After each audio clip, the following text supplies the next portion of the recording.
Gjithçka edhe për fat keq bëhen fakte gjëra të pavërteta, marrin vend edhe bëhen të vërteta, edhe s'ka zot pastaj që i ndryshon ato gënjeshtra që janë bërë të vërteta, më lër të mbaroj. Se është hapur gjithandej edhe kur shkruaj mediat e huaja thonë që qeveria ka shitur ishullin e Sazanit familjes Trumpit. Kjo është e pavërtet. Ne nuk e kemi shitur dhe nuk e shesim ishullin sepse Sazani është pronë e Republikës Shqipërisë, do të mbetet pronë e Republikës Shqipërisë. E para. E dyta, ne nuk e kemi përfunduar akoma sot që flasim negociatën për Sazanin.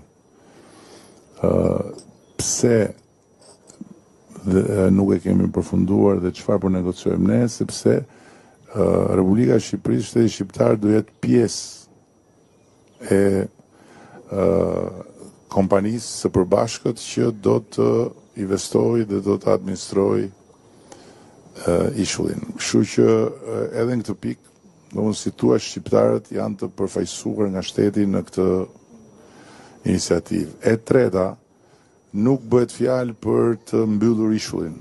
Pra nuk do jetë një resort i mbyllur, siç mund të ketë resortet vogla që janë mbyllura me mure dhe që hynë vetëm ata që banojnë ose ata që ftohen. Nuk do të jetë i mbyllur, se nuk do bëhet rezervat i privilegjuar. E katërta, projekti i Sazanit ka ndryshuar në proces si projekt ndërtimi. Pra aty do të ketë shumë pak ndërtime dhe do të ketë një profil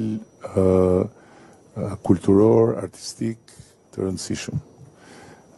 Dhe unë besoj që do jetë një nga projektet më të bukura që janë zhvilluar në Mesdhe, dhe bashkë me pjesën përballë Sazanit, që është pjesa private, por që zhvillimi po ndodh në të njëjtën dorë, ku janë përfshirë arkitektë nga më të mëdhenj të botës, do jetë vërtet një zhvillim që do t'i rrisi vlerën në mënyrë të jashtëzakonshme gjithë investimeve këtu.